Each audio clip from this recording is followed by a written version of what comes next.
তারেক রহমানের নিরাপত্তায় জিয়া উদ্যান ও স্মৃতিসৌধের আশপাশে বিজিবি মোতায়েন। ওসমান হাদিকে নিয়ে পোস্ট, অফিসিয়াল ফেসবুক পেজ হারালেন আসিফ মাহমুদ। জানাবো, তীব্র হচ্ছে ভারত বাংলাদেশ সম্পর্কের সংকট। ওসমান হাদির হত্যাকাণ্ডকে কেন্দ্র করে সহিংস বিক্ষোভ শুরু। বাংলাদেশের অস্থির পরিস্থিতি ভবিষ্যতে কোন দিকে মোড় নেবে। এবং সর্বশেষ জানাবো, ঘন কুয়াশা, ঢাকায় নামতে না পেরে 5 ফ্লাইট গেল কলকাতা।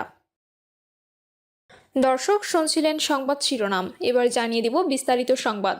তবে তার আগে অনুরোধ থাকবে ভিডিওটিতে একটি লাইক দিন এবং ভিডিও সম্পর্কে আপনাদের গুরুত্বপূর্ণ মতামত কমেন্ট করে জানিয়ে দিন। আপনাদের প্রতিটি কমেন্ট আমাদের অনেক অনুপ্রেরণা যোগায়। তারেক রহমানের নিরাপত্তায় জিয়া উদ্যান ও স্মৃতিসৌধের আশপাশে বিজিবি মোতায়েন। বিএনপির ভারপ্রাপ্ত চেয়ারম্যান তারেক রহমানের নিরাপত্তার স্বার্থে জিয়া উদ্যান ও সাভার জাতীয় স্মৃতিসৌধ সহ ঢাকা আরিচা মহাসড়কের গুরুত্বপূর্ণ পয়েন্টে পর্যাপ্ত সংখ্যক বিজিবি মোতায়েন করা হয়েছে। বিএনপির ভারপ্রাপ্ত চেয়ারম্যান তারেক রহমান 17 বছর পর বৃহস্পতিবার দেশে ফিরছেন। দেশে ফেরার একদিন পর শুক্রবার জুমার নামাজ শেষে গুলশানের বাসভবন থেকে প্রথমে রাজধানীর শেরে বাংলা নগরে বাবার কবর জিয়ারত করবেন। তিনি সেখান থেকে সাভারের জাতীয় স্মৃতিসৌধে মুক্তিযুদ্ধের বীর শহীদদের প্রতি শ্রদ্ধা জানাবেন। এ উপলক্ষে এরই মধ্যে জাতীয় স্মৃতিসৌধের সব ধরনের প্রস্তুতি শেষ হয়েছে। ওসমান হাদিকে নিয়ে পোস্ট, অফিসিয়াল ফেসবুক পেজ হারালেন আসিফ মাহমুদ। সাবেক উপদেষ্টা আসিফ মাহমুদ সজীব ভুঁইয়ার অফিসিয়াল ফেসবুক পেজটি অপসারণ করা হয়েছে। প্রায় 30 লক্ষাধিক ফলোয়ার সমৃদ্ধ পেজটি সম্প্রতি ফেসবুক কর্তৃপক্ষ রিমুভ করে দেয় বলে জানা গেছে। আসিফ মাহমুদ অভিযোগ করে বলেন, ওসমান হাদি ভাই সংশ্লিষ্ট সব পোস্ট, ভিডিওতে স্ট্রাইক এবং সংঘবদ্ধ রিপোর্ট করে আমার অফিসিয়াল পেজটি রিমুভ করে দেওয়া হয়েছে। তিনি দাবি করেন, বিভিন্ন টেলিগ্রাম গ্রুপে লিঙ্ক দিয়ে সংঘবদ্ধ রিপোর্ট করা হয়েছে। হাদি ভাইকে নিয়ে দেওয়া 3টি ভিডিওতে স্ট্রাইক করা হয়েছে।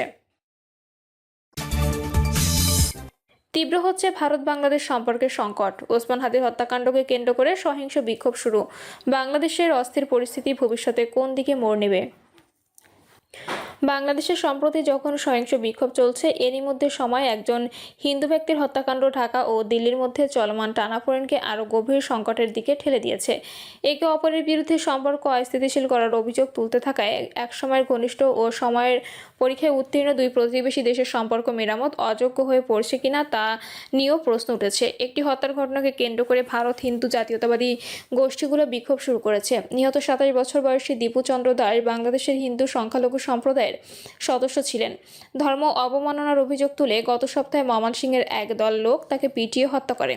রাজধানী ঢাকায় আলোচিত ছাত্রনেতা শরীফ ওসমান হাদির হত্যাকাণ্ডকে কেন্দ্র করে সহিংস বিক্ষোভ শুরুর কয়েক ঘন্টা আগে ঘটনাটি ঘটে।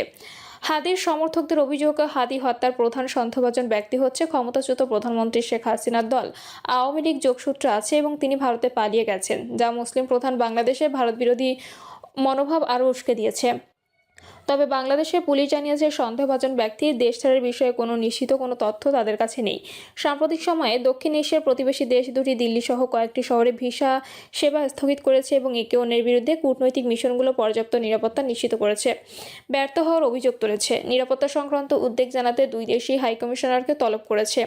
আমি আন্তরিকভাবে আশা করি কোনো পক্ষে উত্তেজনা আর না বাড়ুক, বিবিসিকে বলেন বাংলাদেশে নিযুক্ত ভারতের সাবেক হাইকমিশনার রিভা গাঙ্গুলি দাস। তার মতে, বাংলাদেশের অস্থির পরিস্থিতি ভবিষ্যতে কোন দিকে মোড় নেবে তা অনুমান করা সঠিক কঠিন করে পড়েছে। বাংলাদেশে ভারত বিরোধী মনোভাব নতুন না। বাংলাদেশিদের একটি অংশ তাদের দেশে ভারতের কর্তৃত্ববাদী প্রভাব রয়েছে দাবি করে সবসময় বিরক্তি প্রকাশ করে আসছেন। বিশেষ করে গত বছর গণঅভ্যুত্থান ক্ষমতাচ্যুত হওয়ার আগে শেখ হাসিনা 15 বছর শাসনামলে তা আরও বেড়েছিল বলে মনে করেন তারা। শেখ হাসিনা ভারতে আশ্রয় নেওয়ার পর থেকেই এই ক্ষোভ আরও বেড়েছে। ঢাকা থেকে একাধিকবার অনুরোধ জানানোর পরও এখনও পর্যন্ত তাকে ফেরত পাঠানোর সম্মত হয়নি দিল্লি।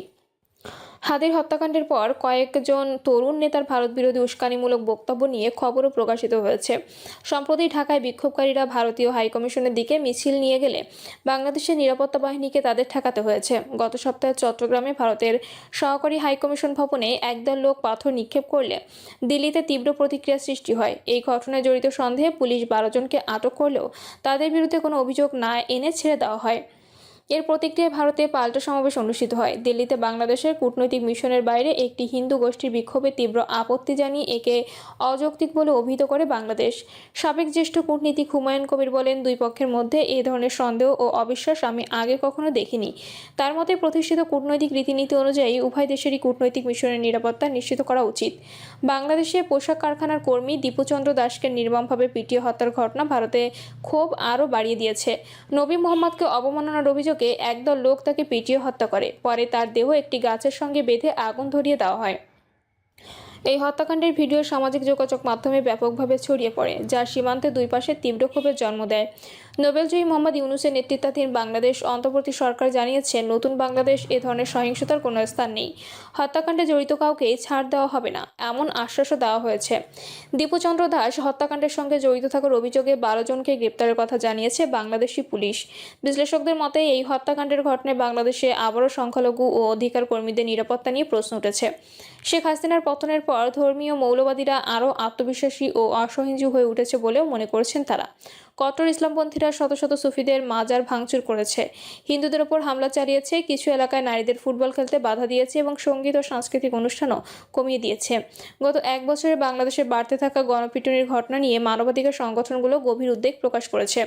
বাংলাদেশের রাজনৈতিক বিশ্লেষক আসিফ বিন আলী বলেন, সমাজের কট্টরপন্থী অংশ এখন নিজেদের মূলধারা মনে করছে, আর তারা দেশে বহুত্ববাদ বা মতের বৈচিত্র্য দেখতে চায় না।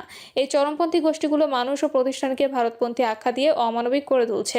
এতে মাঠ পর্যায়ে অন্যদের জন্য তাদের ওপর হামলা চালানোর এক ধরনের সবুজ সংকেত তৈরি হচ্ছে, বলেন তিনি।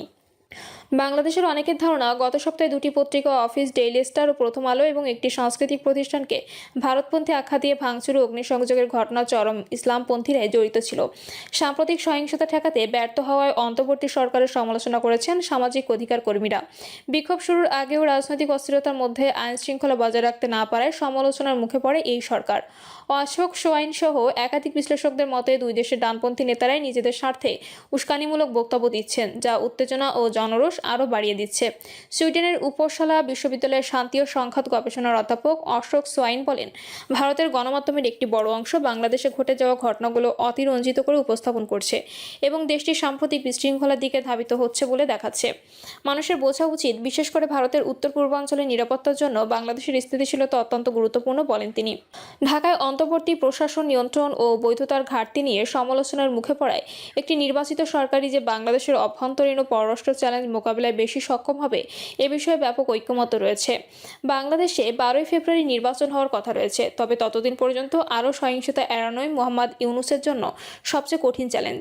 শেখ হাসিনার দল আওয়ামী লীগকে নির্বাচনে অংশ নিতে না দেওয়া বাংলাদেশ জাতীয়তাবাদী দল বিজয়ী হবে বলে ব্যাপকভাবে ধারণা করা হচ্ছে। তবে জামায়াতে ইসলামের মতো ইসলামপন্থী রাজনৈতিক দলগুলো বিএনপির জন্য চ্যালেঞ্জ হয়ে উঠতে পারে। ভারত বিরোধী মনোভাবকে কাজে লাগিয়ে কট্টরধর্মীয় দলগুলো পরিস্থিতি উস্কে দিতে পারে। এমন আশঙ্কা থেকে সামনের দিনগুলোতে আরও সহিংসতা ঘটার উদ্যোগ রয়েছে। আসিফ বিন আলী সতর্ক করে বলেন, এই ভারত বিরোধী রাজনীতির সবচেয়ে বড় ভুক্তভোগী ভারত নয়, বরং বাংলাদেশের নাগরিকরাই, যেমন ধর্মনিরপেক্ষ চিন্তাধারার মানুষ, মধ্যপন্থী ও সংখ্যালঘুরা। তিনি বলেন, বর্তমান বয়ান এমন অবস্থায় পৌঁছেছে যে যারা বা যে প্রতিষ্ঠান মৌলবাদীদের সমালোচনা করে তাদের ভারতপন্থী আখ্যা দিয়ে সহজেই তাদের মর্যাদা ক্ষুণ্ণ করে ফেলা যায় এবং তাদের উপর হামলাও যৌক্তিক বলে তুলে ধরা যায়। ভারতের নীতি নির্ধারকেরা বাংলাদেশে পরিবর্তিত বাস্তবতা সম্পর্কে সচেতন। ভারতের পার্লামেন্টের একটি প্যানেল বলেছে, বাংলাদেশের সাম্প্রতিক অগ্রগতি বা পরিস্থিতি 1971 সালে স্বাধীনতা যুদ্ধের পর দিল্লির জন্য সবচেয়ে বড় কৌশলগত চ্যালেঞ্জ তৈরি করেছে। হুমায়ুন কবিরের মতো বাংলাদেশের সাবেক কূটনীতিকদের মতে, ভারতকে মাঠের বাস্তবতা মেনে নিয়ে আস্থা পুনর্গঠনের জন্য বাংলাদেশের সঙ্গে যোগাযোগ বাড়াতে হবে। আমরা প্রতিবেশী এবং একে অপরের উপর নির্ভরশীল, বলেন তিনি। ইতোমধ্যে বাংলাদেশের নির্বাচিত সরকারের সঙ্গে কাজ করার ইঙ্গিত দিয়েছে দিল্লি, যা কূটনৈতিক সম্পর্ক পুনর্গঠনের পথ তৈরি করতে পারে। ততদিন পর্যন্ত রাজপথের ক্ষোভ যেন দুই দেশের দ্বিপক্ষীয় সম্পর্ককে আরও চাপে না ফেলে, সে বিষয়ে সতর্ক করছেন দুই দেশের বিশেষজ্ঞরা। প্রিয় দর্শক, এই ছিল এখনকার সর্বশেষ সংবাদ। আপডেট সব সংবাদ পেতে চ্যানেলটি সাবস্ক্রাইব করে বেল আইকনটি ক্লিক করে রাখুন।